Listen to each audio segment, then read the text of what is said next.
بسم اللہ الرحمن الرحیم۔ السلام علیکم۔ صالحین میں سے ایک شخص سے روایت ہے کہ میں خانہ کعبہ کا طواف کر رہا تھا، جبکہ ایک شخص سجدہ میں پڑا ہوا کہہ رہا تھا، اے میرے مولا، تو نے اپنے محروم بندہ کے بارے میں کیا معاملہ کیا؟ جب بھی میرا گزر اس کے پاس سے ہوتا تو میں اسے یہی الفاظ کہتے ہوئے سنتا۔ جب میں طواف اور سجدہ سے فارغ ہوا تو میں نے اس سے پوچھا تو اس نے مجھے بتایا کہ ہم روم کے شہر میں رہ کر رومیوں کے قلعوں پر ڈاکہ ڈالتے تھے۔ ہمارے فوج کے کمانڈر نے بہت بڑی جماعت جمع کر لی اور رومیوں کے شہر کی طرف روانہ ہو گئے۔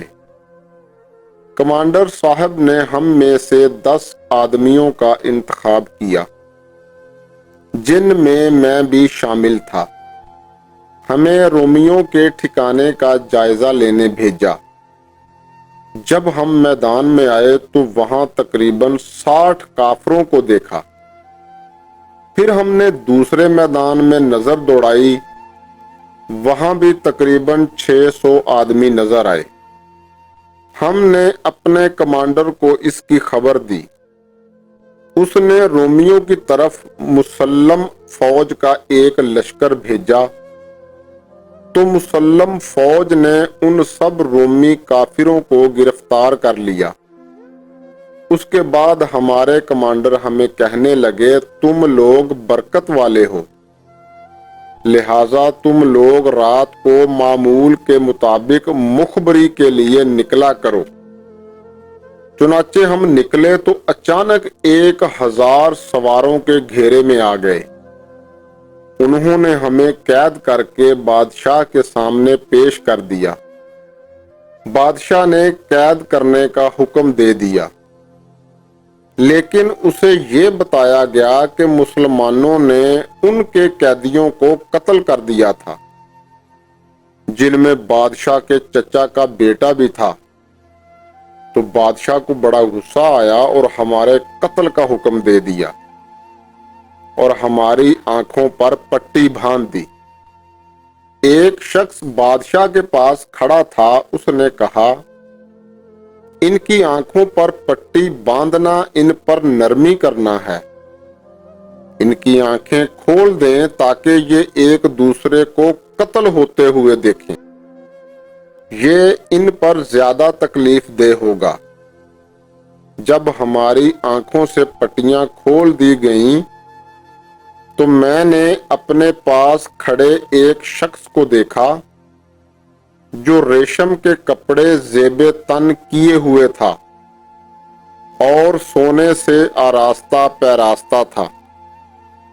یہ ہمارے پاس پہلا مسلمان تھا جو مرتد ہو کر کافروں کے ساتھ مل گیا تھا۔ میں اس سے کلام کرنے پر قادر نہیں تھا۔ پھر میں نے آسمان کی طرف دیکھا تو 10 عورتیں نظر آئیں۔ ان میں سے ہر ایک کے ساتھ رومال اور طباق تھا، اور ان عورتوں پر آسمان سے 10 دروازے کھلے ہیں۔ پھر اس کے بعد جلاد نے ایک ایک کر کے ہمارے ساتھیوں کو قتل کرنا شروع کر دیا۔ جب وہ ایک کو قتل کرتا تو ان عورتوں میں سے ایک عورت اترتی اور اس کی روح کو لے کر رومال میں لپیٹتی اور طباق پر رکھتی اور ایک دروازے سے اوپر چلی جاتی۔ میں سب سے آخر میں تھا۔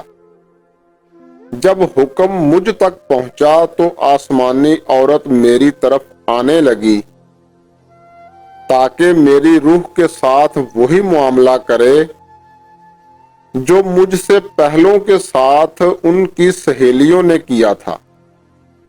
جب جلاد نے میرے قتل کا ارادہ کیا تو بادشاہ کے پاس کھڑے شخص نے کہا، اے بادشاہ، جب آپ ان سب کو قتل کر دیں گے تو مسلمانوں کو ان کے قتل کی خبر کون دے گا؟